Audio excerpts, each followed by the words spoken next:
మున్సిపాలిటీలు కార్పొరేషన్లలో ఓటు కలిగి ఉన్న ప్రతి ఒక్కరూ ఓటు హక్కును వినియోగించుకోవాలన్నారు మంత్రి పొన్నం ప్రభాకర్ గౌడ్. గతం కంటే ఈసారి ఓటింగ్ శాతం పెంచాల్సిన బాధ్యత ఓటర్లపైనే ఉందన్నారు మంత్రి. ప్రజాస్వామ్యంలో ఓటు అనేది పెద్ద ఆయుధమన్నారు మంత్రి. గ్రామీణ స్థాయిలో దాదాపు అందరూ ఓటు హక్కు వినియోగించుకుంటున్నారని గుర్తు చేశారు మంత్రి. పట్టణాల్లోనూ ప్రతి ఒక్కరూ ఓటు హక్కు వినియోగించుకోవాలన్నారు మంత్రి. ఓటు హక్కు అనేటువంటిది ఒక పెద్ద ఆయుధం.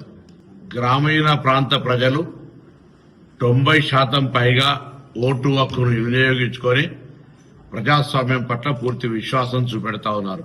అర్బన్ ప్రాంత ప్రజలు ముఖ్యంగా హైదరాబాద్ లాంటి ప్రాంతంలో కొంత ఓటింగ్ పర్సెంటేజ్ సగం కూడా ఉండనటువంటి పరిస్థితుల్లో తెలంగాణ వ్యాప్తంగా దాదాపు 40%కు ప్రాతినిధ్యం వహించేటువంటి అర్బన్ ఓటింగ్, నేను అర్బన్ లో ఓటు వినియోగించుకునే ప్రతి ఓటర్ను ప్రజాస్వామిక హక్కు అయినటువంటి ఓటు హక్కును వినియోగించుకోమని కోరుతా ఉన్నాను.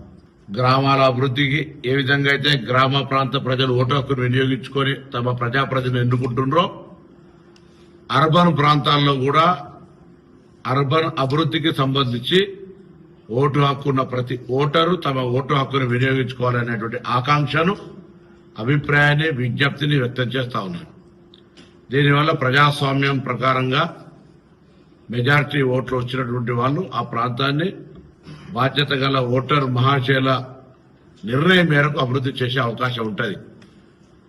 ఓటింగ్ పర్సెంటేజే తక్కువై అందులో మళ్ళా 0.5% అంటే 50% కంటే తక్కువ వచ్చిన వాళ్ళు కూడా ప్రజాప్రతినిధి కావడం వల్ల ఆ ప్రాంత అభివృద్ధికి సంబంధించి స్పష్టత ఉండలేదు. కాబట్టి అర్బన్ ప్రాంతంలో జరిగేటువంటి మున్సిపల్ కార్పొరేషన్స్ రేపు జరిగేటువంటి ఎన్నికల్లో అందరూ తప్పకుండా విధిగా ప్రజాస్వామ్యాన్ని గౌరవిస్తూ ఓటు హక్కును వినియోగించుకోవాలని కోరుతున్నారు.